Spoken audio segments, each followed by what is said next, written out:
enggak. Ke kelupaan saya bukan karena saya apa menyebutnya ya mengabaikan atau sudah santai. Enggak, hari ini saya masih bekerja dan baru pulang ini tadi. Hari Sabtu saya sudah terima WA dari Pak Popo, saya sudah bilang oke. Jadi hari ini saya tenggelam dan saya pikir tadi Bu Ana itu ngapain? Saya sedang online, saya sedang telepon karena satu urusan.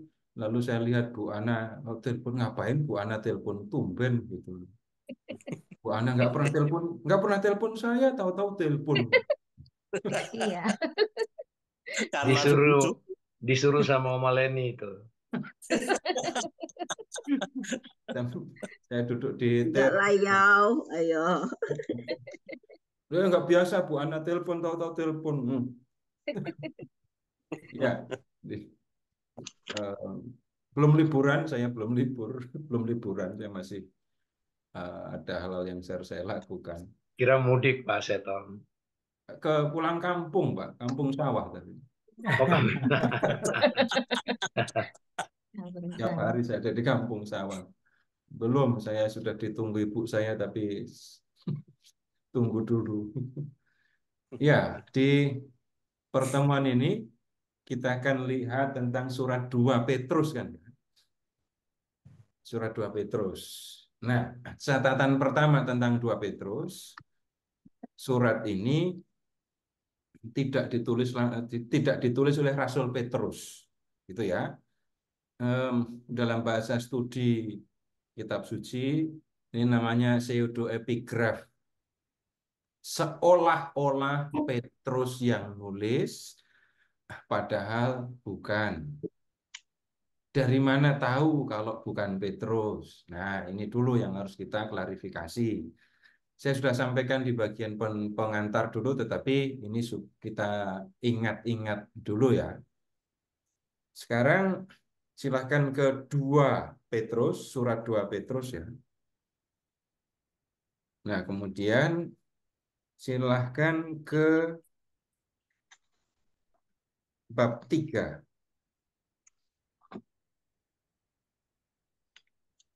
Mulai dari ayat 15.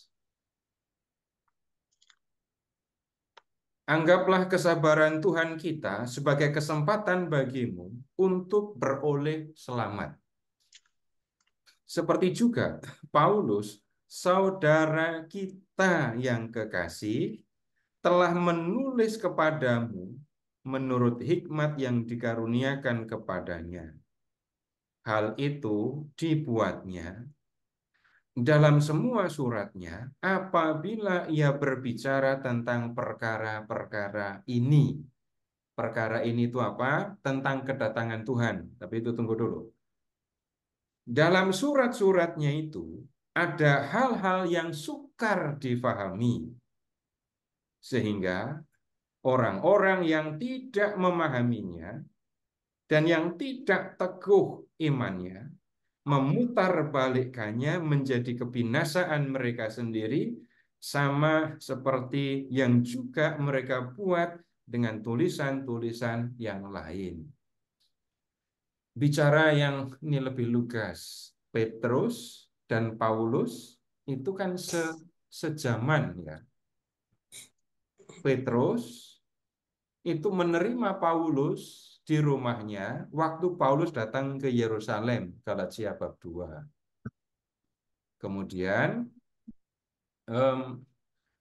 Paulus itu pernah menegur Petrus karena Petrus berlaku munafik. Sebelumnya ketika Paulus baru saja bertobat, Barnabas nganterin Paulus untuk ketemu dengan Petrus. Nah, mereka berdua itu sejaman. Kalau bicara lebih lugas lagi, bicara kewibawaan sebagai murid Yesus, gitu ya. Siapa yang lebih berwibawa, Petrus atau Paulus? Bicara tentang murid ya. Petrus. Petrus, kenapa? murid Yesus, belajar dari Yesus, ngikuti Yesus selama Yesus berkarya di dunia kan. Tentang kesaksiannya nggak mungkin diragukan. Tapi kemudian kalau Paulus nggak pernah ketemu Yesus secara fisik ketika Yesus berkarya di dunia. Sekarang Bapak Ibu lihat di ayat 15 sampai dengan 16 ini tadi, Paulus nulis surat, yang baca suratnya siapa? Kalau membaca ayat 15 ini tadi. Petrus membaca surat Paulus ya. Ya. Dari situ saja Bapak Ibu nangkep ada yang aneh apa enggak? Petrus malah mempelajari surat Paulus. Kemudian lihat mengatakan bahwa di ayat 16 Petrus mempelajari surat Paulus dan mengatakan surat Paulus itu sulit. Ini sulit untuk diterima. Kenapa? Petrus lebih berwibawa, Petrus berkarya pada zaman yang sama dengan Paulus, lalu mengatakan surat-suratnya itu sudah beredar luas, ya, kemudian sudah diputar balikkan oleh orang banyak, dan kemudian ini nggak masuk di akal. Kenapa? Untuk surat Paulus supaya bisa beredar itu sudah perlu waktu. Nggak ada grup WA dulu. Jadi kalau bayangin surat Paulus kepada jemaat di Tesalonika, bagus kan, diterima kan, disalin, dikopi, disalin, dikirim ke jemaat lain, dikirim ke jemaat lain, dikopi, disalin ulang, dikirim ke jemaat lain, dan ini perlu waktu. Habis itu surat Paulus sudah dipelajari dan sulit, tapi kemudian karena sulit, sudah ada orang-orang yang memutarbalikkan. Perlu waktu lebih lama lagi. Nah, ini tidak bisa kemudian dibaca apa adanya begini dan sebaliknya. Kita akan menemukan, oh kalau begitu surat 2 Petrus ini ditulis sesudah Paulus nggak ada lagi. Sesudah zaman Petrus dan Paulus lewat. Karena lihat surat disalin, dikirim, disalin, dikirim, disalin, dikirim terus. Kemudian habis itu sudah dipelajari, dibilang sulit, lebih lanjut sudah diputarbalikkan.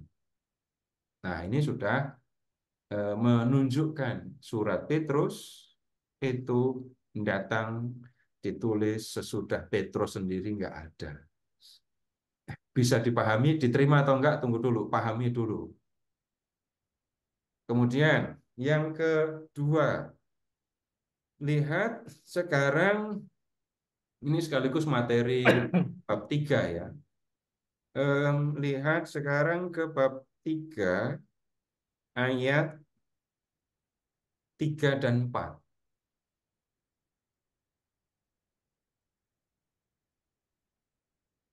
Silahkan amati bab 3 ayat 3 dan 4.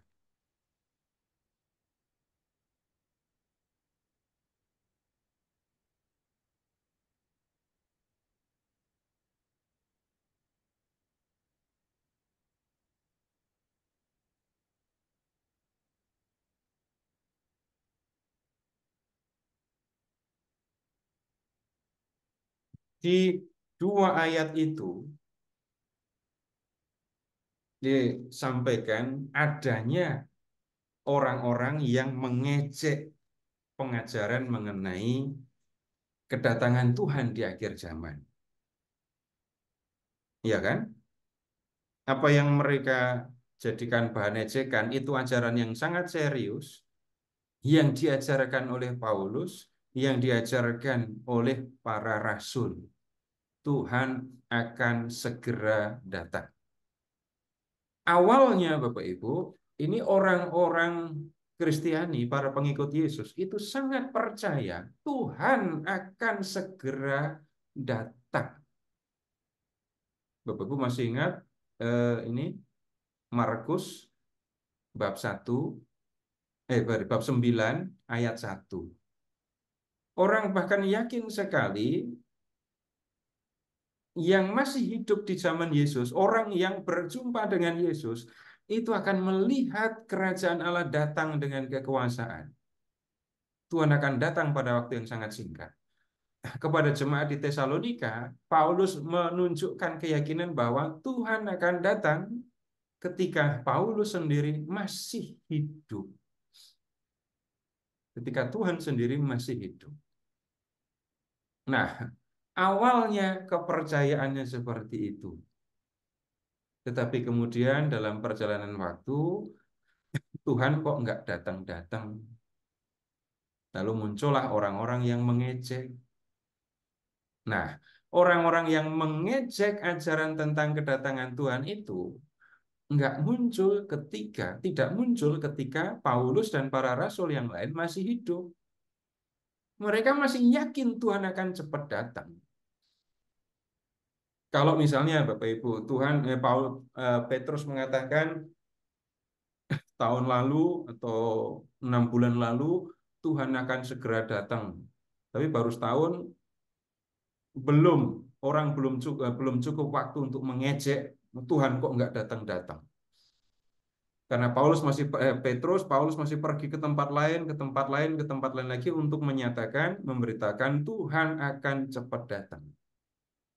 Nah, munculnya para pengejek ini juga menunjukkan bahwa surat ini ditulis sesudah Petrus nggak ada lagi. Seperti surat Tesalonika, 2 Tesalonika ya, yang muncul sekarang orang-orang yang malas bekerja karena nunggu Tuhan datang, tapi nggak datang-datang. Surat 2 Tesalonika juga tidak ditulis oleh Paulus, tetapi orang yang bisa dikatakan sebagai penerus Paulus. Nah, dua hal ini Bapak Ibu sudah cukup untuk menunjukkan surat ini tidak ditulis oleh Petrus, tetapi ditulis dengan menggunakan nama Petrus. Tentang kanonisitasnya nggak perlu kita ragukan. Kalau cuma nggak ngerti siapa yang nulis, ada banyak kitab di dalam Alkitab itu yang kita nggak tahu siapa yang nulis. Dan itu bukan syarat untuk sebuah kitab menjadi kitab suci. Bapak Ibu, sehebat-hebatnya orang yang belajar kitab suci, nggak ada kok yang bisa menyebutkan yang nulis kitab Pengkhotbah, Kebijaksanaan Salomo, itu siapa. Nggak ada yang tahu. Bapak Ibu ingat-ingat ya, ketika Bapak Ibu mengikuti misa, lalu membaca surat kepada orang Ibrani. Pengantarnya bagaimana? Kalimat di awal. Bacaan diambil dari surat Paulus itu kepada jemaat Ibrani. Enggak. Bacaan diambil dari surat kepada orang Ibrani. Karena memang nggak ada yang tahu siapa yang nulis surat itu. Apa yang terjadi dengan surat Paulus ini lebih dekat dengan yang dua kitab yang saya sebut tadi. Kitab Pengkhotbah, kitab Kebijaksanaan Salomo, itu pasti tidak ditulis oleh Salomo, tetapi ditulis oleh orang yang mengaku sebagai Salomo. Sepintar-pintarnya Salomo dia nggak bisa kok bahasa Yunani. Padahal kitab Kebijaksanaan Salomo ditulisnya dalam bahasa Yunani. Nah, yang menjadi penting bukan siapa yang menulis, tetapi apa yang ditulis. Yang menjadi penting adalah isi tulisannya, bukan siapa yang menulis. Ini kebalikan dari para plagiator itu loh. Kalau plagiator itu kan yang penting saya penulis, bahkan dia rela mau ngambil tulisan dari orang lain supaya dia dianggap punya ide yang bagus sehingga bisa nulis seperti ini gitu. Yang ini kebalikannya. Saya menulis, tulisan saya penting, supaya tulisan saya dibaca, saya kasih nama orang lain, yang diakui, yang diterima oleh jemaat begitu. Nah, kemudian karena kita di bab 3, langsung kita ambil bab 3 saja dulu ya, berkaitan dengan kedatangan Tuhan. Ayat 1. Saudara-saudara yang kekasih, ini adalah surat kedua yang kutulis kepadamu. Nah, kalau membaca surat ini jelas, ini seolah-olah Petrus yang nulis. Dalam surat kedua itu, aku berusaha menghidupkan pengertian yang murni oleh peringatan-peringatan, supaya kamu mengingat akan perkataan yang dahulu telah diucapkan oleh nabi-nabi kudus, dan mengingat akan perintah Tuhan Juru Selamat yang telah disampaikan oleh rasul-rasulmu kepadamu. Kalau yang nulis itu Petrus, perlu nggak menyebut rasul-rasulmu? Ya kan? Sudah berbeda kan? Nah, yang terutama harus kamu ketahui ialah bahwa pada hari-hari zaman akhir akan tampil pengejek-pengejek dengan ejekan-ejekannya, yaitu orang yang hidup menuruti hawa nafsu. Perhatikan, pengejek itu adalah orang yang hidup mengikuti hawa nafsu. Nah, ini isi ejekannya, kata mereka, di manakah janji tentang kedatangannya itu? Sebab sejak bapa-bapa leluhur kita meninggal, segala sesuatu tetap seperti semula pada waktu dunia diciptakan. Mereka sengaja tidak mau tahu bahwa oleh firman Allah, langit telah ada sejak dahulu, dan juga bumi yang berasal dari air dan oleh air, dan bahwa oleh air itu bumi dahulu telah binasa dimusnahkan oleh air bah. Tetapi oleh firman itu juga langit dan bumi yang sekarang terpelihara dari api yang disimpan untuk hari penghakiman dan kebinasaan orang-orang fasik. Akan tetapi saudara-saudaraku yang kekasih, yang satu ini tidak boleh kamu lupakan, yaitu bahwa di hadapan Tuhan, 1 hari sama 1000 tahun, dan 1000 tahun sama seperti 1 hari. Tuhan tidak lalai menepati janjinya sekalipun ada orang yang menganggapnya sebagai kelalaian, tetapi ia sabar terhadap kamu, karena ia menghendaki supaya jangan ada yang binasa, melainkan supaya semua orang berbalik dan bertobat. Tetapi hari Tuhan akan tiba seperti pencuri. Pada waktu itu langit akan lenyap dengan gemuruh yang dahsyat, dan unsur-unsur dunia akan hangus dalam nyala api, dan bumi dan segala yang ada di atasnya akan hilang lenyap. Jadi, segala sesuatu ini akan hancur secara demikian. Jadi, jika segala sesuatu ini akan hancur secara demikian, lihat betapa suci dan salehnya kamu harus hidup. Yaitu kamu yang menantikan dan mempercepat kedatangan hari Allah. Pada hari itu, langit akan binasa dalam api, dan unsur-unsur dunia akan hancur karena nyalanya. Tetapi sesuai dengan janjinya, kita menantikan langit yang baru dan bumi yang baru di mana terdapat kebenaran. Sebab itu, saudara-saudaraku yang kekasih, sambil menantikan semuanya, kamu harus berusaha supaya kamu kedapatan tak bercacat dan tak bernoda di hadapannya dalam perdamaian dengan Dia. Anggaplah kesabaran Tuhan kita sebagai kesempatan bagimu untuk beroleh selamat. Mulai dari para pengejek. Dikatakan para pengejek itu adalah orang yang hidup dengan mengikuti hawa nafsu. Bapak Ibu membayangin apa kalau orang hidup mengikuti hawa nafsu itu? Yang Bapak Ibu bayangkan apa?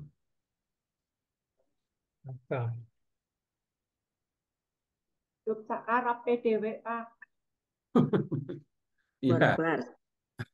sekarang begini. Iya, iya. Apalagi? Nakal. Nakal, tukang mabuk. Berbuat kejahatan. Hmm. Jadi, Bapak Ibu silahkan membayangkan begini, manusia dari lahir kalau tidak diajari hidup benar, lalu bergaulnya justru dengan orang-orang yang nggak benar, lalu akan kelihatan, ketahuan orang itu akan hidup tidak dengan mengikuti sistem nilai, tidak hidup dengan memperhatikan mana yang benar, mana yang salah, yang baik dan yang buruk, tapi akan hidup mengikuti apa yang menyenangkan dan yang apa yang tidak menyenangkan. Dasarnya cuma itu. Dan sekarang kita ada dalam dunia yang dilanda kecenderungan seperti itu ya. Hal-hal yang bisa dikatakan menyenangkan untuk mereka itu semuanya menyangkut soal raga ya. Soal raga. Kalau di dalam bahasa Jawa itu sudah diringkas. Jadi mo limo. Molimo, Pak. Jadi hal-hal yang bisa dikatakan yang mengikuti kesenangan dari soal makan, makan minum ya. Kemudian nanti lagi urusannya soal seksual. Tapi yang akan utama menjadi sangat dominan dua itu, makan minum dan urusan seksual. Dan kemudian orang-orang yang seperti ini hanya memikirkan kesenangannya itu hanya soal raga saja kan. Apakah Bapak Ibu pernah karena makan makanan tertentu jiwanya jadi segar? Tolong kirim ke saya kalau menemukan makanan yang kayak gitu. Makanan. Oh iya, makanan itu kan membuat orang bisa bisa senang sekali gitu kan ya. Dan ada cara makan orang di zaman Romawi kuno kalau makan aneh sekali. Bapak Ibu silahkan memperhatikan enaknya makanan itu di mana.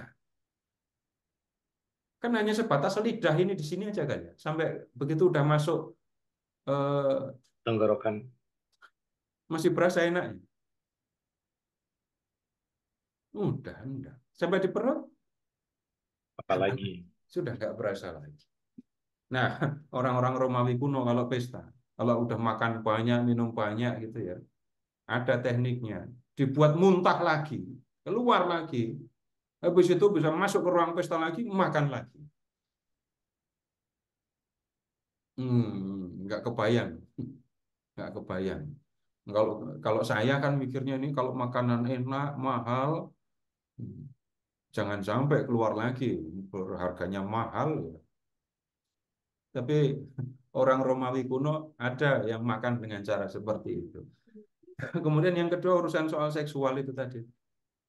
Di surat kepada jemaat di Roma, itu diceritakan nanti sampai ke kuil-kuil tempat penyembahan berhala itu pun ada acara seperti itu. Kalau mundur di kitab Kebijaksanaan Salomo disebutkan juga orang-orang yang hidup dengan cara seperti itu. Orang-orang yang seperti ini nggak berpikir, nggak percaya bahwa ada hidup sesudah kematian. Nah, kemudian bayangkan orang yang tidak percaya dengan akhir zaman, tidak percaya dengan hidup sesudah kematian, hidupnya kan senang-senang saja kan ya. Lalu mereka mendengar orang-orang Kristiani itu kemudian mengatakan dunia akan berakhir. Semua akan mati, maka kamu harus bertobat, maka kamu harus hidup benar. Orang-orang yang mengejek itu ngikutin terus. Mana katanya Tuhan mau datang. Dari dulu sampai sekarang sama saja. Nggak ada yang berubah. Jadi buat apa? Percaya kepada kedatangan Tuhan, buat apa? Melakukan hidup yang benar. Nggak ada gunanya untuk mereka. Nah, menanggapi ejekan yang seperti itu, ini penulis sekali lagi yang menyebut diri sebagai Petrus, menyampaikan tanggapan.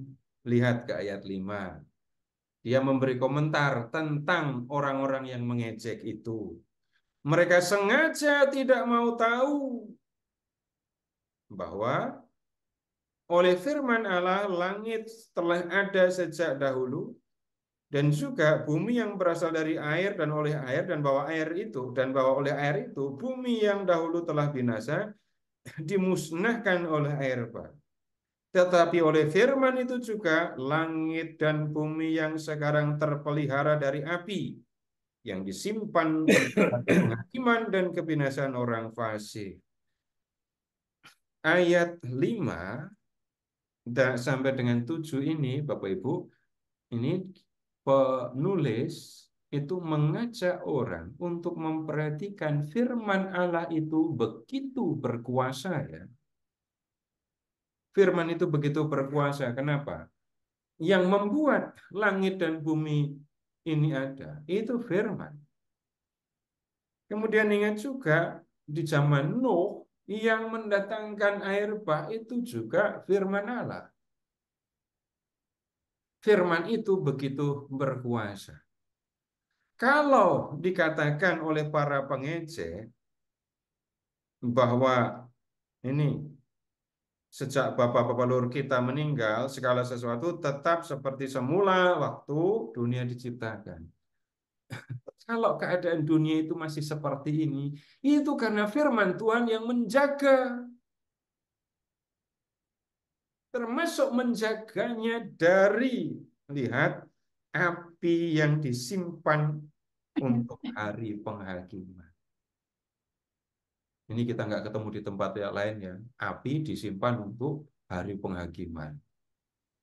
Kita tahunya api baru digunakan untuk menyalakan lilin Paskah kan ya. Ini api untuk penghakiman.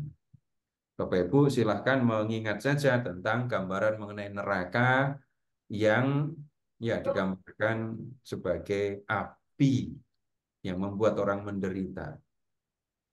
Jadi bumi ini tetap seperti ini, itu karena firman Tuhan yang menjaga. Tapi belum selesai. Allah yang firman-Nya sangat berkuasa ini punya hitungan yang berbeda mengenai hari. Lihat sekarang hal yang lain yang disampaikan di ayat 8. Akan tetapi saudara-saudaraku yang kekasih, yang satu ini tidak boleh kamu lupakan, yaitu bahwa di hadapan Tuhan yang firman-Nya berkuasa itu tadi, 1 hari sama seperti 1000 tahun, dan 1000 tahun sama seperti 1 hari. Dalam tanda kutip ngomongnya gini loh, kalian itu nggak usah ngajari Tuhan tentang waktu.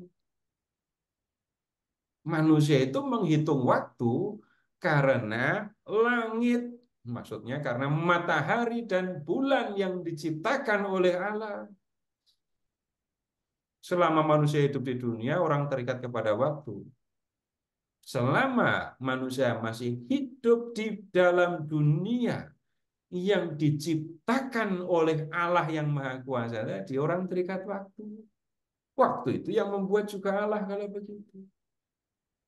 Tetapi Allah tidak masuk dalam dunia ciptaan. Dia jauh melampaui seluruh ciptaannya. Karena itu, kalau Allah itu ada di luar matahari dan bulan, nggak ada lagi soal hitungan waktu. Bukan hanya dunia ini yang ada di bawah kekuasaan Tuhan ya. Dari waktu pun ada di bawah kekuasaan Tuhan. Jadi nggak usah Bapak Ibu, maksudnya 1000 tahun sama dengan 1 hari itu seperti 1000 tahun. Ya kalau pakai bahasa bercanda ya Tuhan Yesus naik ke surga berarti baru 2 hari yang lalu kan. Jadi belum lama Tuhan naik ke surga. Tetapi ya urusannya bukan soal seperti itu.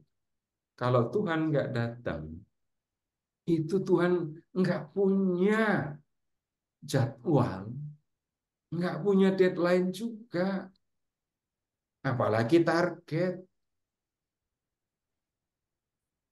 Apa yang dikehendaki Tuhan yang Maha Kuasa, itu yang akan terjadi. Kalau menurut hitungan manusia tampaknya lama Tuhan nggak datang. Sekarang, ayat 9. Itu bukan karena Tuhan tidak maha kuasa, itu bukan karena Tuhan tidak sanggup mengakhiri zaman ini. Enggak, sudah terbukti Tuhan bisa membinasakan dunia dengan air bah dulu. Tetapi ayat 9, Tuhan tidak lalai menepati janjinya sekalipun ada orang yang menganggapnya sebagai kelalaian, tetapi Ia sabar terhadap kamu karena Ia menghendaki supaya jangan ada yang binasa, melainkan supaya semua orang berbalik dan bertobat. Perhatikan dari kalimat ini. Yang dikehendaki Tuhan untuk manusia sesungguhnya itu apa? Manusia, lihat kayak ayat 9 tadi ya. Allah tidak menghendaki manusia binasa. Allah menghendaki manusia itu bertobat supaya selamat. Kalau Tuhan tampaknya lambat, itu bukan karena Tuhan lalai, lupa, nggak peduli. Bukan. Tuhan memberikan waktu kepada manusia untuk jadi benar supaya selamat. Bukan soal ini Tuhan lalai, Tuhan lupa jadwal. Nggak ada urusan seperti itu. Kalau orang bisa menghitung waktu Tuhan, nanti malah jadi aneh. Nah, lihat ayat 10. Tetapi hari Tuhan akan tiba seperti pencuri pada hari itu, langit akan lenyap dengan gemuruh yang dahsyat dan unsur-unsur dunia akan hangus dalam nyala api dan bumi dan segala yang di atasnya akan hilang lenyap. Jadi, jika segala sesuatu ini akan hancur secara demikian. Nah, lihat dulu ayat 10 ini dan 11 sebagian tadi ya. Tuhan akan datang tanpa janjian, tanpa tunduk kepada manusia manapun. Tuhan akan datang pada waktu yang Dia kehendaki. Dan kalau Tuhan datang, apa yang akan terjadi?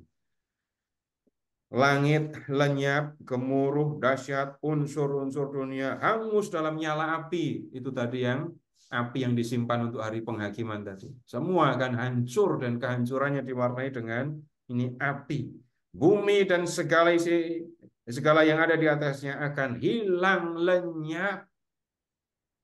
Nah, kalau semuanya itu pasti akan berakhir, maka penulis mengingatkan kamu harus hidup suci dan saleh.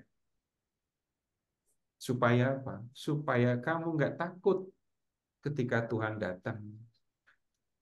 Nah, supaya kamu nggak takut ketika Tuhan datang. Semua akan binasa, tetapi orang yang hidup benar, orang yang hidup saleh, itu akan menikmati keselamatan. Lalu lihat ke ayat 13. Sesuai dengan janjinya, kita akan menantikan langit yang baru dan bumi yang baru, di mana terdapat kebenaran. Langit baru, bumi baru, Bapak-Ibu akan ketemukan di Wahyu 21 ayat 1. Nah, sekarang ini begini, karena Tuhan pasti akan datang, tidak tahu kapan, dan ketika Tuhan datang itu Tuhan akan semuanya akan hancur, lalu menciptakan, membuat langit baru dan bumi baru. Jemaat harus sadar, yang layak masuk dalam bumi baru, dunia yang bumi baru dan langit baru, itu adalah orang yang hidupnya suci, saleh. Nah, mereka yang suci dan saleh hidupnya, nggak usah khawatir, kamu akan selamat. Itu peringatan untuk jemaat. Nah, Bapak Ibu, kalau kita mau belajar dari perikop ini yang kita pelajari bukan soal, nah ini Tuhan sampai sekarang juga belum datang itu. Terus apa arti kata kalau Tuhan lambat datang? Itu Tuhan pengen supaya orang bertobat. Kalimat itu cocok untuk orang-orang Kristiani di awal. Kalau sekarang kita dari kecil udah tahu Tuhan akan datang. Dan sudah banyak orang yang mati sebelum Tuhan datang. Nah, ketika ajaran tentang kedatangan Tuhan ini dipelajari, diperhatikan, direfleksikan dengan bantuan Roh Kudus gitu ya. Gereja Katolik kemudian melihat ada yang mati sebelum Tuhan datang. Ada, tapi belum terjadi. Yang masih hidup sampai di akhir zaman, nanti matinya di akhir zaman. Lalu bicara tentang penghakiman. Awalnya orang berpikir yang mati sebelum Tuhan datang. Itu nunggu, ada kan yang berpikir tentang nunggu sampai Tuhan datang baru terima pengadilan. Tapi dalam pemahaman gereja Katolik sekarang, Bapak Ibu, kita lihat yang mati sebelum Tuhan datang itu ketemunya dengan pengadilan khusus, ketemu dengan Tuhan satu-satu gitu ya. Baru nanti yang mati di akhir zaman, yaitu yang akan menghadapi pengadilan umum. Kalau Bapak Ibu mendoakan, aku percaya, yang berkaitan dengan Tuhan Yesus, dari situ ia akan datang mengadili orang hidup dan mati. Ini yang nomor satu dipikirkan, pengadilan umum atau pengadilan khusus. Pengadilan di akhir zaman atau pengadilan terhadap orang yang mati sebelum akhir zaman. Dalam kredo. Yang naik ke surga, duduk di sebelah kanan Allah Bapa yang Maha Kuasa. Dari situ ia akan datang mengadili orang hidup dan mati. Itu umum atau pengadilan umum atau khusus? Ya, umum. Yang khusus enggak kita ucapkan dalam kredo. Tapi di katekismus, di dalam yang kemudian menjadi pemahaman umum di dalam gereja Katolik, itu ajaran gereja Katolik ya, pengadilan khusus untuk orang yang mati sebelum akhir zaman. Saya nggak usah mengajak Bapak Ibu buka katekismus, cukup ingat nama baptis sendiri-sendiri. Orang yang namanya kita gunakan sebagai nama baptis, itu kan Santo Santa kan ya. Santo Santa itu sekarang ada di mana? Sudah di surga kan? Dan ada macam-macam ujian untuk mengatakan bahwa orang ini sudah kudus, sudah di surga. Proses kanonisasi itu panjang sekali. Tapi nama-nama baptis, Santo Santa itu dengan jelas menunjukkan ajaran Katolik. Yang mati sebelum akhir zaman, dan Tuhan berkenan kepada dia, maka orang itu akan naik masuk ke dalam surga. Nah, itu yang menjadi ajaran Katolik ya. Kemudian yang berikutnya, begini, kalau saya percaya ada hidup sesudah kematian, kalau saya lebih khusus lagi percaya bahwa Yesus mengaruniakan hidup kekal kepada orang yang percaya kepadanya, maka peringatannya, pelajarannya kan jelas. Karena itu sekarang kita di dunia harus, bukan kalau bisa ya syukur, enggak ya udah, enggak bisa begitu. Karena percaya bahwa Tuhan sudah menyediakan hidup abadi. Tuhan menunggu orang-orang yang percaya kepadanya di dalam kehidupan yang kekal. Maka orang yang percaya kepada Allah selama di dunia ini selayaknya hidup benar. Hidup benar di hadapan Tuhan. Bukan besok kalau mau mati baru berusaha benar, itu lain. Mengutip teks lain di Injil Matius ya, Bapak Ibu silahkan mengingat pengadilan akhir yang ini digambarkan dengan pemisahan domba dengan kambing itu. Itu kambingnya datang satu-satu diadili atau gantian habis domba kambing diadili gitu. Enggak begitu kan? Tapi sudah langsung dipisahkan. Kambing kiri, domba kanan. Sudah langsung dipisahkan. Ya, kriteria penilaiannya kapan diterapkan? Ketika orang masih hidup di dunia. Maka aneh ketika orang mengatakan yang penting waktu mau mati bertobat. Nggak masuk akal itu. Nah, peringatannya kalau begitu, sejak saya menjadi orang yang percayakan Tuhan dan dia akan datang untuk menjemput saya, Maka sejak itulah saya berusaha hidup benar di hadapan Tuhan. Nah, begitu harusnya. Silahkan Bapak Ibu kalau ada yang perlu ditanyakan mengenai hal ini. Mau tanya dong Pak, Bu Ana bolehkah? Ya, silakan Ibu. Pak Seto, sorry nanya lagi. Tadi kan Bapak bilang kan kita dipisahkan sejak dari dunia lah antara kambing dan domba, artinya baik dan yang kurang baik. Nah, lalu pengadilan khususnya itu kapan ya Pak?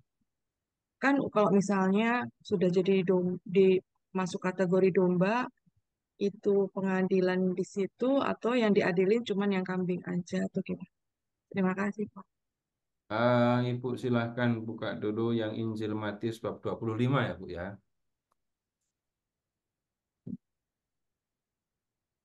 Matius 25.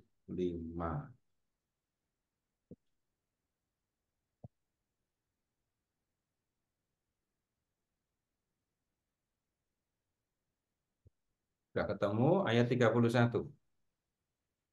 Dari ayat 31, Bapak Ibu udah langsung tahu ini. Apabila Anak Manusia datang dalam kemuliaannya dan semua malaikat bersama-sama dengan Dia, maka Ia akan bersemayam di atas tahta kemuliaannya. Lalu semua bangsa akan dikumpulkan di hadapannya dan Ia akan memisahkan mereka seorang daripada seorang, sama seperti gembala memisahkan domba dari kambing. Dan Ia akan menempatkan domba-domba di sebelah kanannya dan kambing-kambing di sebelah kirinya. Nah, kalau membaca ayat 31, jelaskan ya kalau ini bicara tentang pengadilan di akhir zaman. Oh, Dan ini pengadilan umum kalau begitu. Nah, kemudian di ayat 32 sudah langsung pisah. Bukan satu demi satu maju. Ini soal sepele, sederhana. Tapi banyak orang agak rancu di sini. Seolah-olah nanti di akhir zaman ngantri satu-satu gitu. mm-mm. Tapi ternyata enggak begitu. Lihat yang ada di dalam kisah ini. Sudah ada pemisahan. Loh, misahinnya gimana? Enggak usah khawatir. Sudah ada malaikat yang ngurusin itu semua ya. Panitia akhir zamannya itu jelas. Para malaikat yang memperhatikan dalam bahasa kiasan, malaikat yang memperhatikan kehidupan setiap orang. Maka kita dari kecil sudah diingatkan ya, semua yang kita lakukan itu dilihat oleh Tuhan gitu kan ya. Itu sederhana tapi juga serius. Nah, kemudian kalau bicara tentang pengadilan pribadi, nah Bapak Ibu tidak ketemu itu di dalam Alkitab. Nggak langsung, bahasanya nggak langsung pengadilan pribadi seperti itu ya. Tapi pertanyaannya seperti jemaat Tesalonika itu. Bagaimana orang yang mati sebelum Tuhan datang? Kalau jawaban dari 1 Tesalonika itu rapture. Yang mati, yang ini. Orang yang mati masuk ke dunia orang mati. Semua masuk ke dunia orang mati. Nanti kalau Tuhan datang, yang mati ini akan dihidupkan dulu. Lalu bersama-sama dengan yang masih hidup akan diangkat bersama ke surga. Itu di 1 Tesalonika. Nah, pemahaman seperti ini tidak kita temukan di dalam gereja Katolik. Kalau semua orang yang mati itu masuk ke dunia orang mati dan baru diadili pada akhir zaman, berarti surga sekarang bagaimana? Kosong. Sepi itu ya. Tapi kita ingat di gereja Katolik ada Santo Santa. Itu kan orang-orang yang diyakini di dalam gereja Katolik sudah ada di surga. Nah, orang yang mati sebelum Tuhan datang menghadap Tuhan sendiri. Dan Tuhan yang akan menunjukkan ini layak langsung ke surga atau disucikan dulu tapi pasti ke surga atau wah ini udah nggak cocok dengan surga. Nah, lebih jelas atau enggak? Pak, sorry, sedikit Pak. Kalau yang di purgatorium Pak, yang sudah meninggal duluan sebelum Yesus datang kan, ada yang langsung neraka, surga, lalu ada yang di purgatorium. Saat akhir zaman, yang di purgatorium ini gimana ya Pak ya? Tunggu dulu, ini ada dua hal yang Ibu sampaikan itu. Yang mati sebelum Yesus itu pada kemana? Ibu coba ingat di dalam syahadat ya, dalam kredo. Setelah Yesus wafat, dimakamkan, terus Yesus kemana? Bangkit. Eh, Turun ke tempat kecepatan. Oh, turun ya. penantian. Turun ke tempat penantian. Turun ya tangan. Turun ke tempat penantian. Dalam gereja Katolik itu disebut sebagai tempat penantian. Dari Nah, nama yang dipakai, itu sama dengan tempat untuk menanti. Itu ya, kan? oke. Ya, Menanti siapa? Ibaratnya ya menanti yang punya surga bukain pintunya. iya. Nah, tidak banyak diskusi Bu tentang pengadilan untuk mereka yang mati sebelum Yesus. Nggak ketemu kita diskusinya. Karena bicara tentang sesuatu yang di luar dunia. Nah, dan sudah lampau gitu ya. Tapi dalam arti yang lain lagi, udahlah nggak usah mikirin mereka, percaya saja kepada Tuhan gitu ya. Yang Mhm. jadi jauh lebih penting adalah sekarang saya harus bagaimana. Nggak usah berpikir bingung juga, seperti nasihat dalam surat ini tadi, kapan Tuhan datang lalu saya mau siap-siap. Enggak, bukan begitu yang dimaksudkan. Nah, purgatorium begini yang harus diperhatikan. Itu juga bukan soal besok saya mau ke sana. Enggak. Yang harus dipikirkan nomor satu itu adalah Tuhan menghendaki saya selamat. Tuhan menghendaki saya nggak binasa. Tadi sudah disebutkan ya. Karena itu selama hidup di dunia saya harus berusaha hidup bersih. Kalau saya sudah hidup bersih tapi kemudian ternyata saya masih punya kekurangan, kelemahan dan nggak gitu bersih, maka kemudian nggak usah khawatir. Kasih Tuhan tidak dibatasi dengan kematian. Tuhan punya cara untuk membersihkan jiwa yang belum bersih, yaitu penyucian. Tapi jangan berpikir sebaliknya. Sekarang hidup semaunya, toh nanti ada penyucian. Enggak apa-apa berdosa, nanti saya akan disucikan di penyucian. Bukan begitu pemahaman mengenai penyucian. Sudah lebih jelas? Iya, Pak. Thank you, Pak. Yang sekali lagi yang menjadi penting, kalau menemukan ajaran tentang akhir zaman, pengadilan akhir, kedatangan Tuhan, maka yang harus dipikirkan nomor satu, sekarang saya harus bagaimana? Bukan besok akan terjadi apa. Begitu. Ya, Lanjut. makasih, Pak. Mari. Pak Seto, apa namanya? Banyak orang yang percaya seperti salah satu dari dua orang yang disalibkan bersama dengan Yesus. Jadi berdosa saja dulu, nanti di akhir hayat baru bertobat Percaya. bisa masuk surga. Bagaimana ini? Nah, Dengan baca teksnya lengkap, Pak. Nah, kita buka dulu teksnya ya, karena ini soal yang serius. Karena yang dipikirkan seringkali cuma penjahat yang disalibkan bersama Yesus. Jelas dia orang berdosa, tapi Tuhan mengatakan hari ini juga engkau akan ada bersama dengan aku dalam Firdaus. Gitu. ya, Tapi yang lain-lain nggak diperhatiin. Lukas 24. Lukas 23, 43. 23, 43. Ya. Percayalah, kata Yesus kepadanya, hari ini engkau akan bersama aku di Firdaus. Ya. Kemudian yang sebelumnya ya, Bapak Ibu, penjahat itu tiba-tiba muncul atau sudah ada sebelumnya dan di mana sudah adanya? Coba lihat di 23, 32.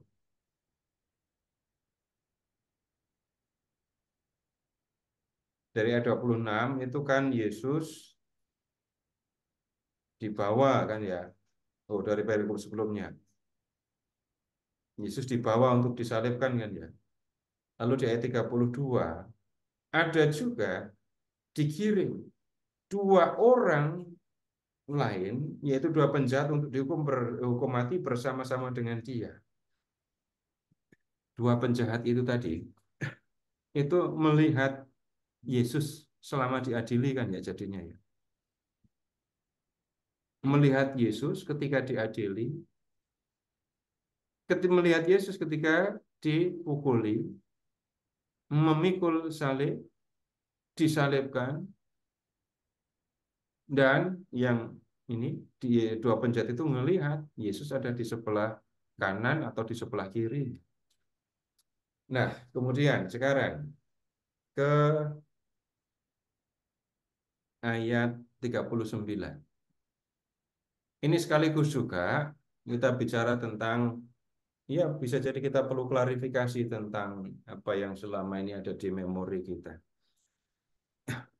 Seorang dari penjahat, ayat 39 ya, yang digantung itu menghujat dia, katanya, bukankah engkau adalah Kristus?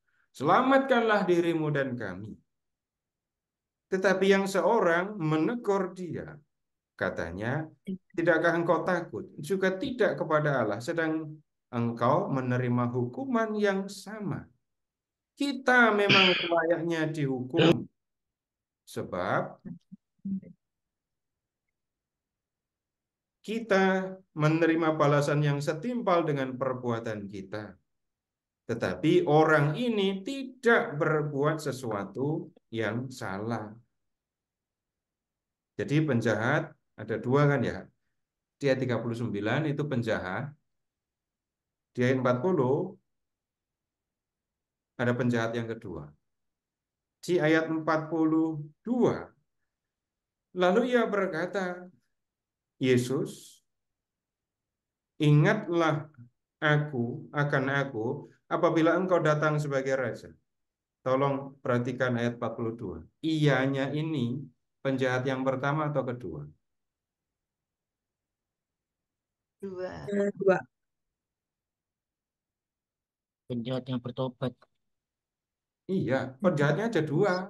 Iya, Yang bertobat itu yang pertama atau yang kedua? dua. Nah, yang pertama itu yang menghujat ya. Iya, Ini nggak bertobat. Kalau nggak bertobat, orang ini ada di mana? justru mengolok ini orangnya, Pak. Iya, penjahat ini jahat, mengolok Yesus. Mm-mm. Terus habis itu setelah mati, udahlah nggak selamat ini orang ya. Nah, itu pemahaman yang sering kali kita dapatkan. Kata Yesus kepadanya, ayat 43, nyanya itu siapa? Yang Penjahat kedua, pertama atau kedua? yang kedua, Pak. Sekarang, saya sampaikan keterangan yang berbeda ya. Bapak Ibu amati baik-baik keterangan saya, karena saya akan menggunakan penjahat satu, penjahat dua ya. Seorang dari penjahat, yaitu penjahat satu, yang digantung itu menghujat dia, menghujat Yesus, katanya, bukankah engkau adalah Kristus? Selamatkanlah dirimu dan kami. Tetapi yang seorang, yaitu penjahat dua, menegur penjahat pertama. Tidakkah engkau takut juga tidak kepada Allah, sedang engkau menerima hukuman yang sama? Kita memang selayaknya dihukum, sebab kita menerima balasan yang setimpal dengan perbuatan kita. Tetapi orang ini tidak berbuat jahat. Lalu ia berkata, lalu penjahat kedua setelah ditegur oleh temannya berkata kepada Yesus, Yesus, ingatlah akan aku apabila engkau datang sebagai raja. Kata Yesus kepadanya, kepada penjahat kedua, Mm-mm. aku berkata kepadamu, sesungguhnya hari ini juga engkau akan ada bersama-sama dengan aku di dalam Firdaus. Dua penjahat selamat. Kenapa? Itu. Kenapa kok seperti itu? Masuk akal, bisa diterima. Karena dianya itu dua-duanya laki-laki semua. Pembacaan yang pertama itu hanya penjahat kedua yang selamat kan? Penjahat satu tinggalin. Bapak Ibu boleh cek di dalam Injil Lukas, di mana ada orang berdosa dibiarkan sama Tuhan Yesus. Perempuan berdosa di Lukas bab 8 selamat. Orang-orang yang hilang di Lukas 15 selamat. Zakeus selamat.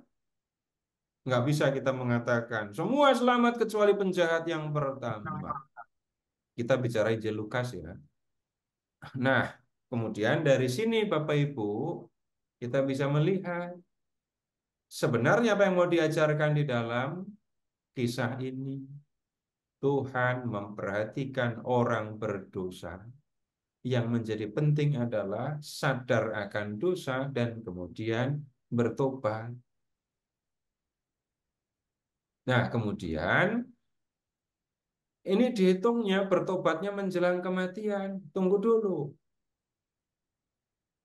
Orang itu, dua penjahat ini mengamati, melihat ketika Yesus diadili, lalu percaya kepada Yesus yang digantung di kayu salib, tapi penjahat itu mengakui Yesus adalah Raja yang akan datang. Tanya sama orang-orang yang ngomong kayak gitu itu tadi, seandainya mereka ada di posisi penjahat ini, apakah mereka akan berani mengaku Yesus sebagai Raja yang akan datang? Nah, itu pertanyaannya menjadi serius begitu. Ini bukan soal menjelang mati, yang penting tobat. Tobatnya itu tobat apa? Percaya kepada Yesusnya dari kecil. Mau mati bilang tobat. Lalu tobatnya dimengerti sebagai apa? Yang penting nggak berbuat dosa lagi. Itu bukan karena bertobat, jangan-jangan kalau udah mau mati bilang tobat.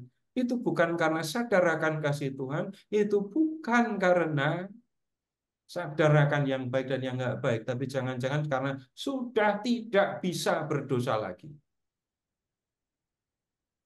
Gimana mau mencuri? Bangun aja udah susah. Gimana mau rakus?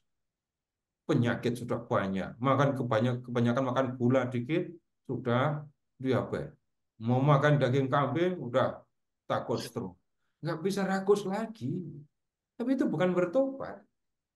Jadi yang pertama, perikop ini mengajarkan keselamatan itu karunia, dan semua orang, termasuk orang berdosa, diundang untuk datang. Syaratnya adalah mereka mau bertobat. Menggunakan teks ini untuk mengatakan yang penting waktu mau mati bertobat, itu penyalahgunaan teks, satu. Yang kedua, menggunakan teks kitab suci firman Tuhan untuk membenarkan diri ketika berdosa. Begitu, Pak. Terima kasih, Pak. Terima kasih, Pak. Pak Seto, ini ada pertanyaan di kolom chat Ya, dari Bu. Pak Nikolas. Iya. Apakah berhikmat dalam iman selalu bisa diartikan mengerti? Lalu buat apa tahu berilmu tapi tidak berbuat? Hanya selalu iman yang bertanya, tanya terus, tapi tidak berbuat dengan yang Yesus bilang. Hikmat itu, nah gini, pemahaman sederhana ya. Hikmat itu seni dalam menjalani hidup. Orang yang berhikmat itu tahu hukum, prinsip yang ada di dalam kehidupan. Bukan cuma tahu. Orang berhikmat itu juga hidup menurut pengetahuan yang benar yang dia tahu itu. Itu pemahaman umum tentang hikmat. Misalnya, begini ya, hukum kehidupan, hukum yang ada di dalam kehidupan yang berlaku dalam kehidupan manusia. Pelajaran dari kecil aja ya, orang sombong banyak temannya gitu ya. Enggak lah, salah itu. Orang yang sombong dijauhi teman. Itu kan hal umum diketahui semua orang kan. Karena saya tahu itu, maka saya tidak akan sombong. maka saya tidak sombong. Kemudian orang yang bisa dikatakan orang yang malas tidak akan sukses. Maka karena saya paham hukum kehidupan, karena saya punya pengetahuan itu, saya menghindari kemalasan dan melakukan pekerjaan dengan sungguh-sungguh. Enggak malas, tapi tekun. Itu hikmat. Orang yang punya pengetahuan tetapi tidak hidup menurut pengetahuan itu enggak bisa disebut hikmat, orang berhikmat. Enggak bisa disebut orang berhikmat karena apa? Dia cuma punya pengetahuan. Nah, sekarang kalau berbicara tentang hikmat dalam rangka iman.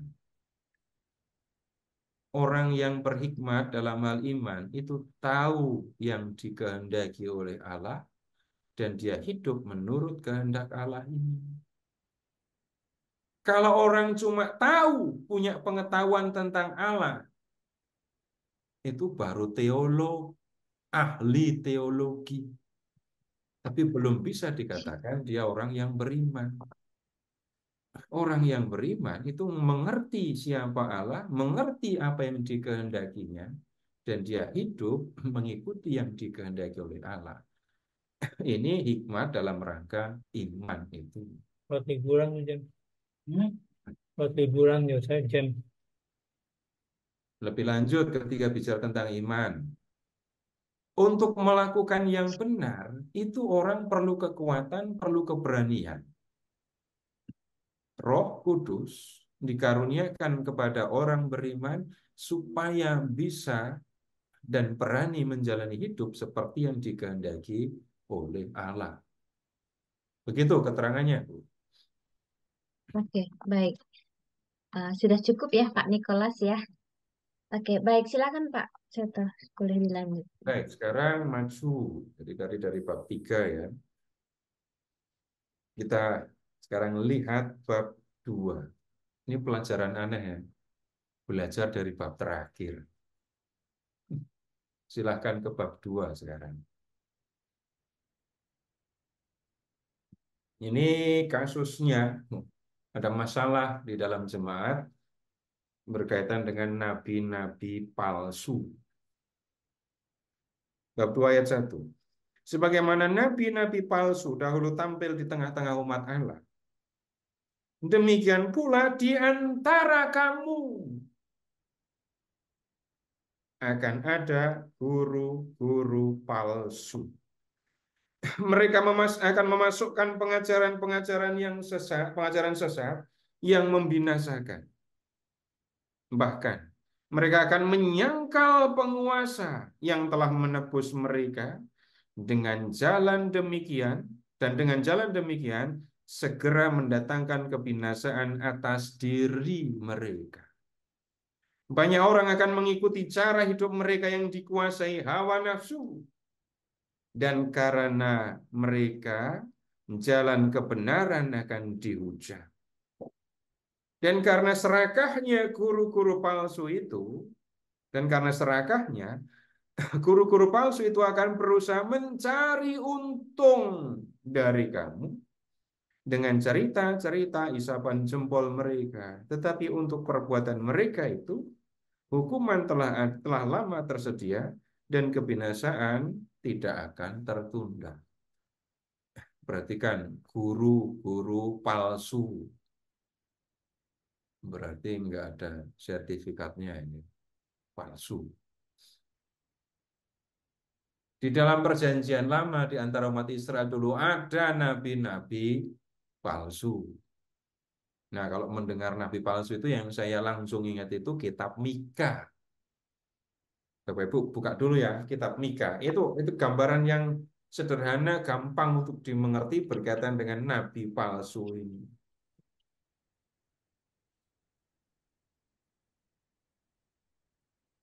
Bab 3.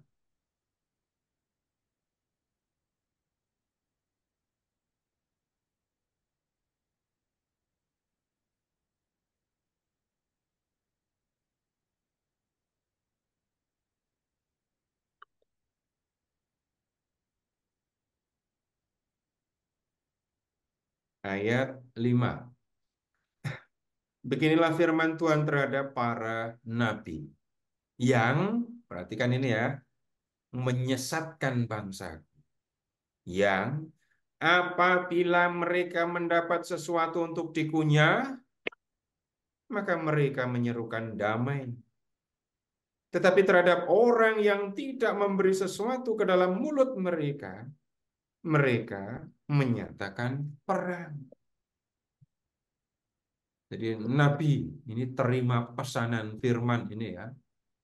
Kalau ada yang datang bawa makanan, bawa uang, maka Nabi itu akan ngomong yang baik-baik dan mengatakan firman Tuhan begini-begini, isinya baik semua. Kenapa dia ngomong baik-baik? Karena dia mendapatkan sesuatu untuk dikunyah. Dia dapat uang, dia dapat makanan. Nah, kemudian kalau yang datang itu nggak bawa duit, nggak bawa uang, ngomongnya jelek semua. Ini yang dimaksudkan di kitab Mika dengan nabi-nabi palsu, gitu ya. Jadi mengatakan ini firman Tuhan padahal bukan. Dan firman Tuhan itu isinya menyenangkan padahal bukan firman Tuhan. Dan itu dilakukan supaya dia mendapatkan uang. Nah, di dalam jemaat, Bapak Ibu balik ke surat 2 Petrus ya.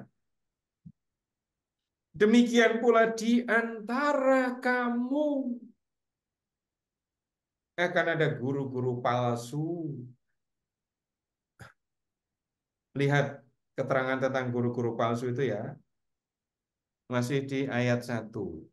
Memasukkan pengajaran-pengajaran sesat yang membinasakan.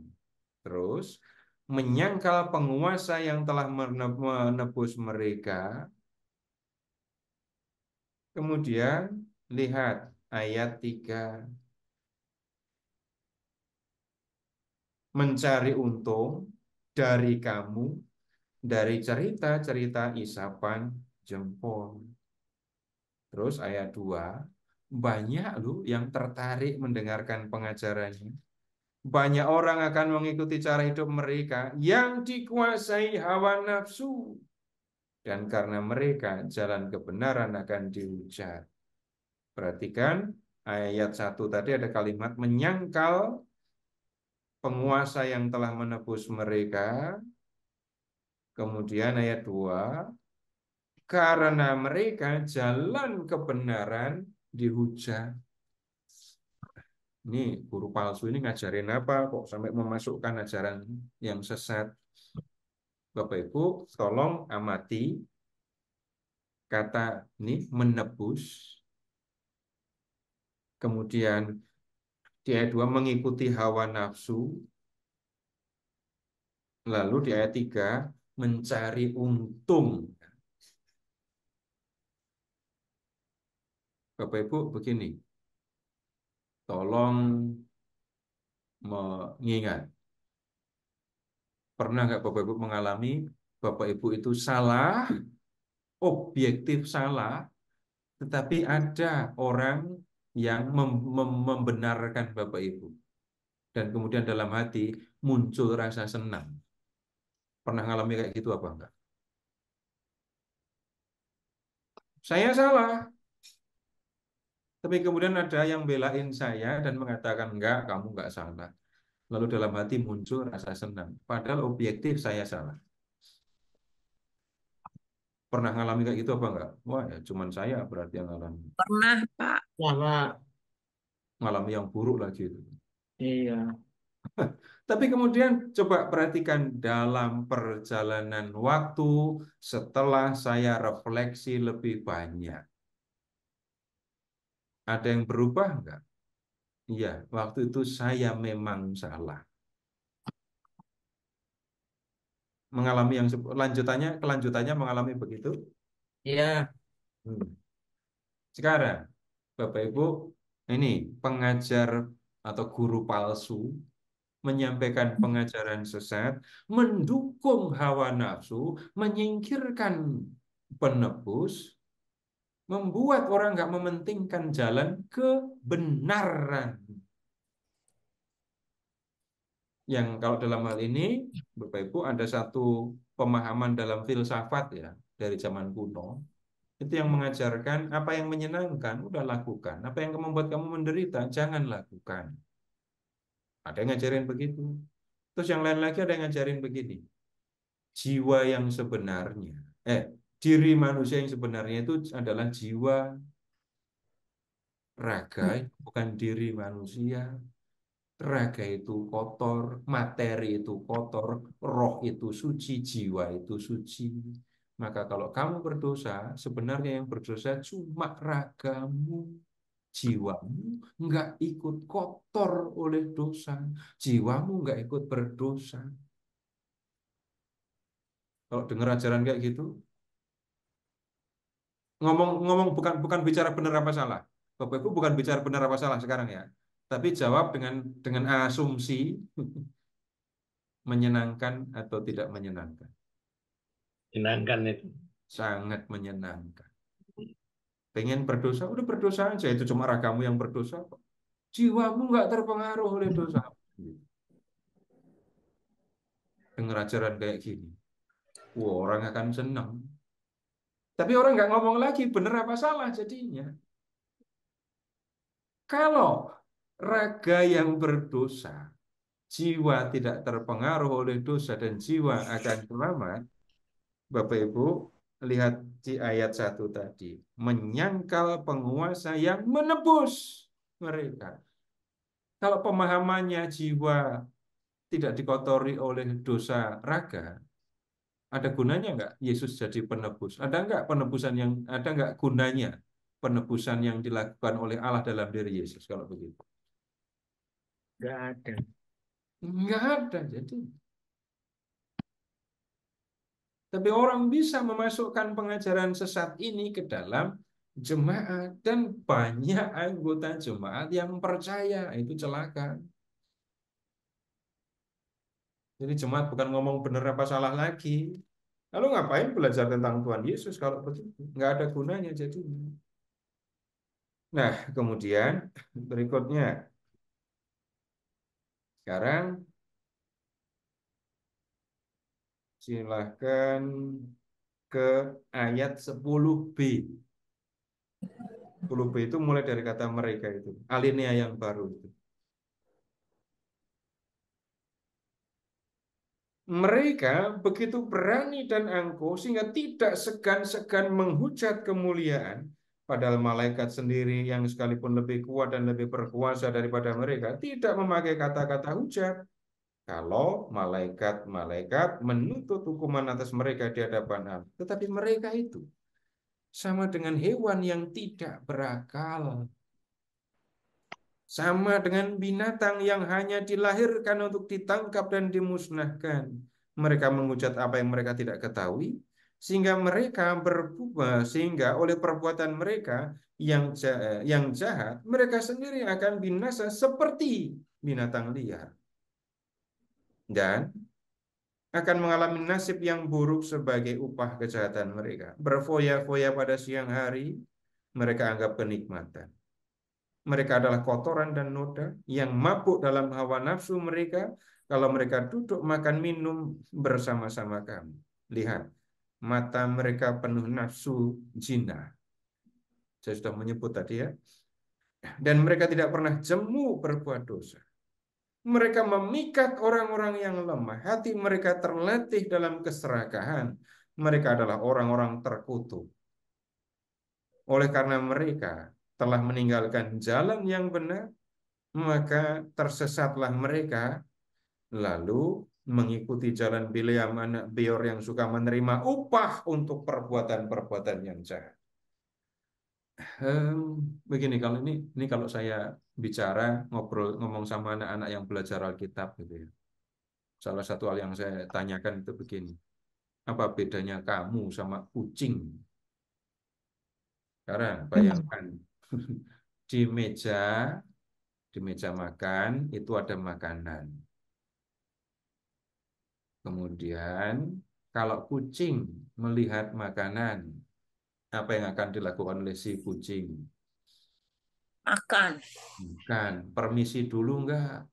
Enggak. Berdoa dulu enggak? Enggak.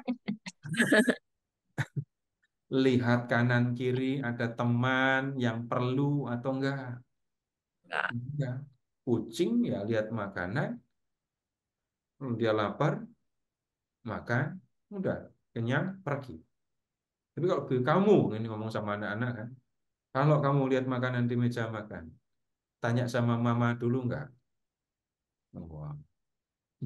Bisa, kemudian anak bertanya, terus kalau mau makan, ambil piring dulu enggak? Berdoa dulu enggak? Nah, itu jelas kan bedanya kamu sama kucing. Maksudnya begini loh. Ketika ini kita melihat binatang, dia akan bertindak hanya mengikuti nyebutnya apa? Waktunya lapar, kalau dia lapar, makan. Kenyang, berhenti. Haus, minum. Naluri. Waktunya musim kawin, kawin. Enggak, ya enggak. Begitu. Nah, itu yang dimaksudkan di sini ya. Mereka tidak mau, manusia enggak berlaku seperti itu. Walaupun ada unsur-unsur kayak gitu juga ya. Manusia ada unsur-unsur hewaninya juga. Tapi lihat, manusia tidak berlaku sebagai binatang karena manusia punya ini akal, terus bisa membedakan mana yang benar, mana yang salah, mana yang baik, mana yang buruk. Dan manusia akan bertindak mengikuti itu.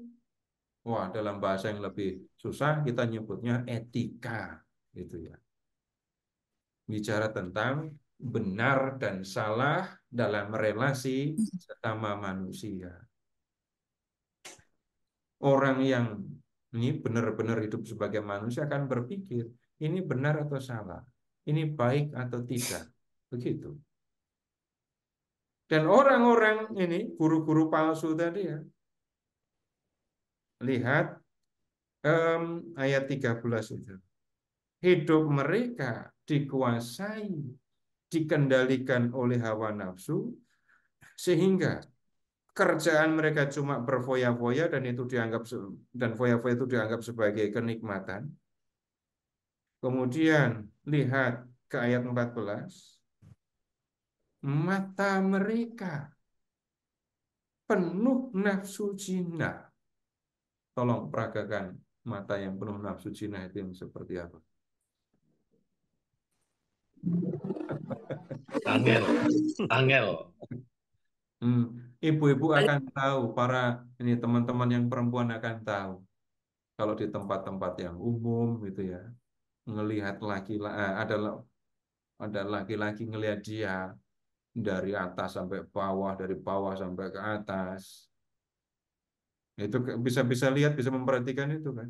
Saya nggak ngomong yang lebih lanjut dari itu. Dari mata udah ketahuan. Ya. Nggak usah sharing, nggak usah. Enggak, Bapak, ibu-ibu, teman-teman yang perempuan tahu yang seperti itu. Udah kan, jelas kan? Tahu pasti. Kalau nggak tahu, Jelalatan. kalau nggak tahu keterlaluan dan sangat berbahaya kalau sampai nggak tahu. Ya, Pak. Jelalatan namanya. Nah, silahkan membayangkan orang-orang guru-guru palsu itu membenarkan, ngajak orang untuk hidup mengikuti hawa nafsu. Kalau bicara tentang pesta pora, yaitu makan minum, tapi kemudian juga bisa lihat, tentang nafsu jinah yang ada di dalam diri mereka. Yang jadi korban itu adalah orang-orang yang lemah imannya, orang-orang yang lemah, yang gampang dipengaruhi. Dan Bapak Ibu disebutkan di situ, guru-guru palsu itu tadi ada di dalam jemaat.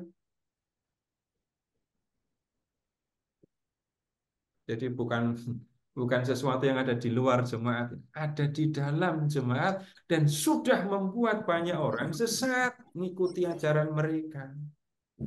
Emangnya mereka nggak baca kitab suci? Belum punya, belum ada. Apa yang mereka pegang adalah apa yang pernah mereka dengar dari para rasul, itu yang awal mereka punya. Dan peran para guru yang benar itu menjadi penting. Nah, sekarang lihat komentar terhadap guru-guru palsu. Guru-guru palsu, ayat 17. Guru-guru palsu itu adalah seperti mata air yang kering, seperti kabut yang dihalaukan taufan. Bagi mereka telah tersedia tempat dalam kegelapan paling dahsyat. Sebab mereka mengucapkan kata-kata yang congkak dan hampa, dan mempergunakan hawa nafsu cabul untuk memikat orang-orang yang baru saja dilepaskan dari mereka yang hidup dalam kesesatan. Mereka menjanjikan kemerdekaan kepada orang lain, padahal mereka sendiri adalah hamba-hamba kebinasaan. Karena siapa yang dikalahkan orang, ia adalah hamba orang itu. Sebab jika mereka oleh pengenalan mereka akan Tuhan dan Juru Selamat kita Yesus Kristus telah melepaskan diri dari kecemaran-kecemaran dunia, tetapi terlibat lagi di dalamnya, maka akhirnya keadaan mereka lebih buruk daripada yang semula.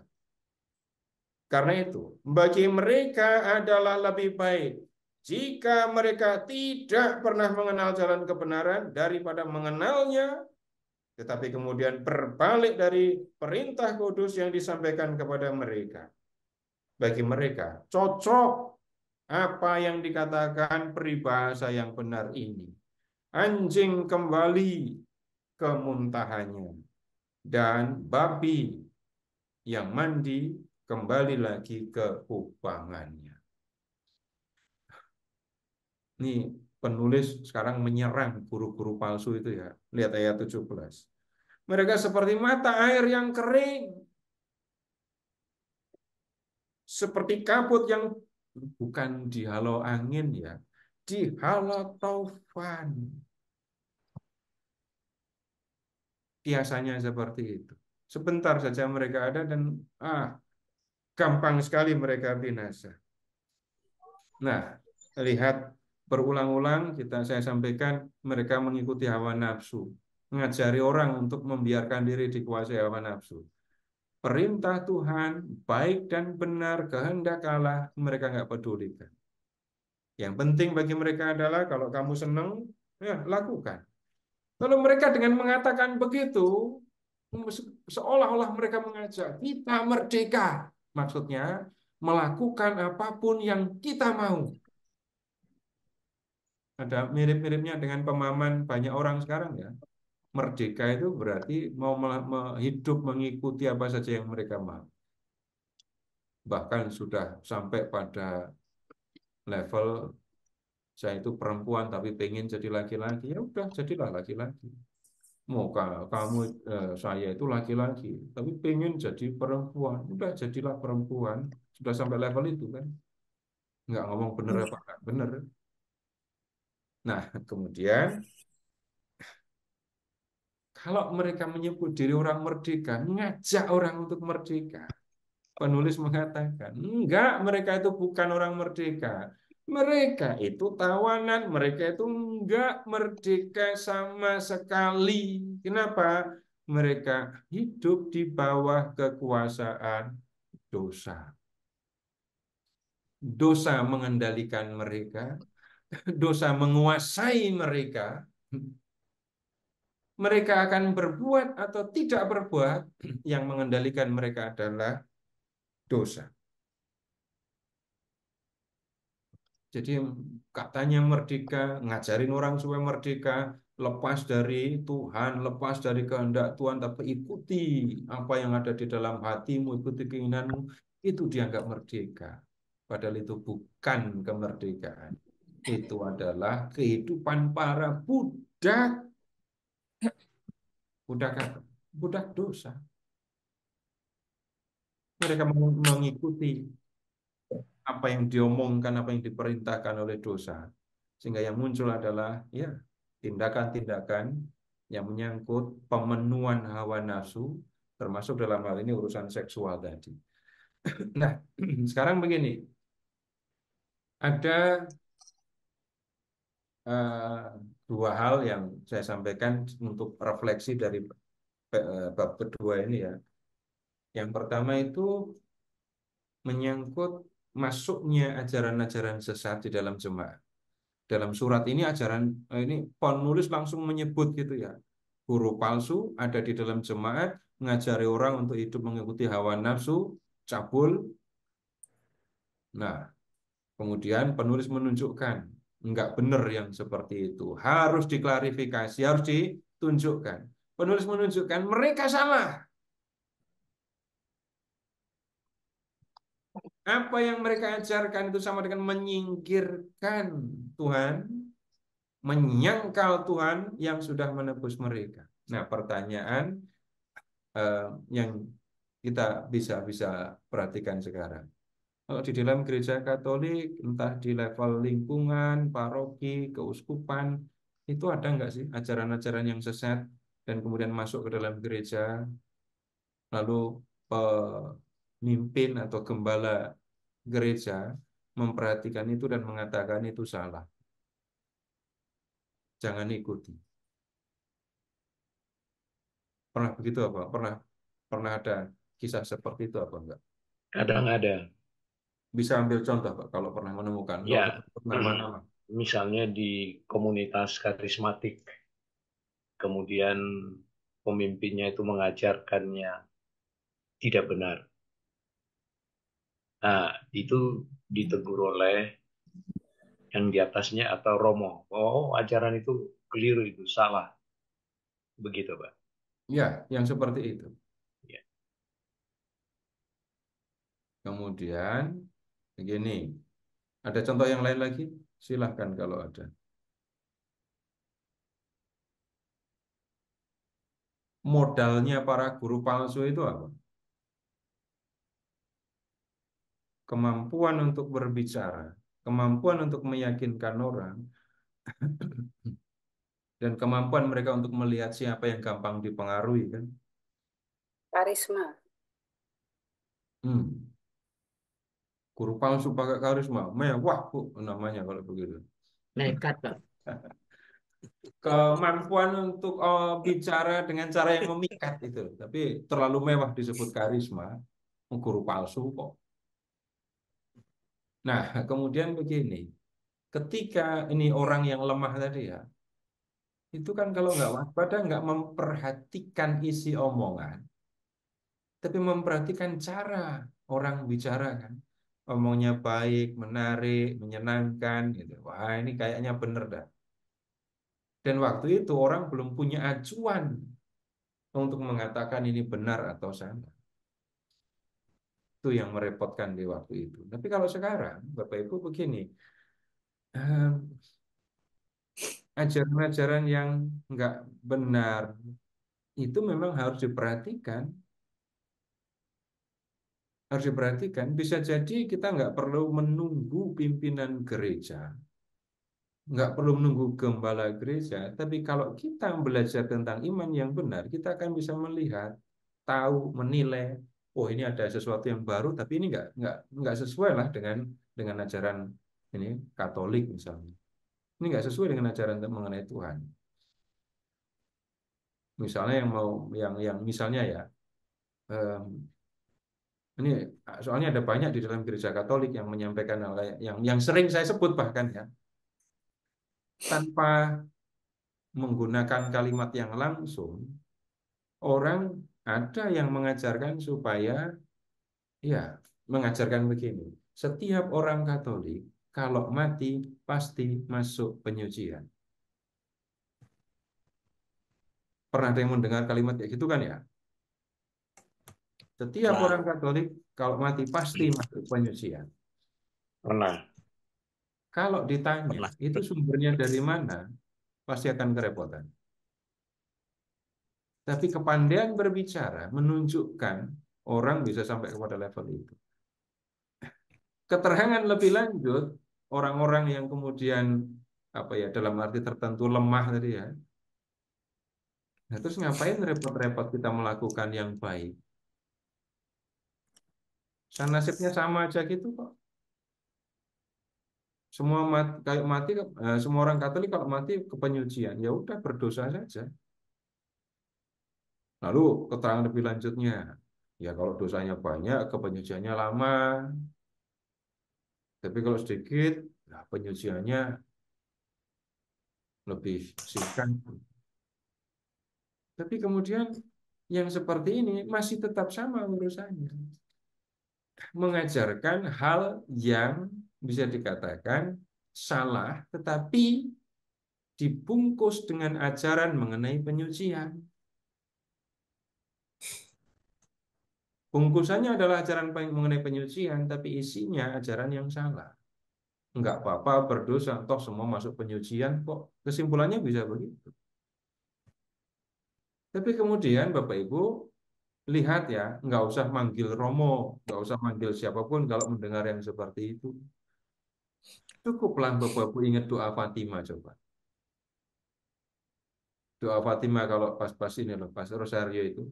Ya Yesus yang baik, ampunilah dosa-dosa kami, selamatkan kami dari api neraka dan dan hantarlah hantarlah jiwa-jiwa jiwa-jiwa, ke dalam setan, terutama mereka yang sangat membutuhkan. bukan kerahiman. Kerahiman. Semua yang di penyucian kita doakan kan ya. Tetapi kemudian kalau orang mengatakan nggak apa-apa berdosa, ada yang salah jelas di situ. Itu sama dengan nyuruh orang lama di penyucian, itu kesesatan yang sangat serius. Ini hal yang kedua. Jadi yang pertama, kalau ada kesesatan, ada ajaran yang salah, perlu diperhatikan. Yang kedua, nggak perlu nunggu kehadiran gembala dan seterusnya, tapi kita bisa melakukan itu, mengoreksi ajaran yang salah, dan caranya adalah ya tahu dulu ajaran gereja. Jangan sampai menjadi lemah dalam pengetahuan iman, harus jadi kuat. Cara menjadi kuatnya bagaimana? Belajar. Lalu ingat juga, ingat juga, kalau mengatakan enggak apa-apa berbuat dosa atau semua masuk penyucian kok nanti. Masih ingat janji baptis di malam Paskah? Janji kan ya, menyangkal setan dengan segala godaannya. Habis mengatakan saya berjanji akan menyangkal, saya berjanji menyangkal setan dengan segala godaannya. Terus habis itu saya mengatakan enggak apa-apa berdosa. Toh semua ke penyucian dulu. Ada yang aneh di situ. Sekali lagi kita perlu memperhatikan dan kemudian memberi tanggapan untuk meluruskan. Jangan sampai lemah di dalam hal iman lalu mengikuti ajaran yang nggak benar. Baik Bapak Ibu, ini yang bisa saya sampaikan kepada Bapak Ibu. Kita sudah belajar tentang tentang Petrus ya, dari kisah hidupnya sampai dengan ajarannya, bahkan juga tulisan yang dipandang sebagai tulisan Pak Petrus ini. Terima kasih. Selamat malam. Kita berjumpa lagi nanti. Silahkan Pak.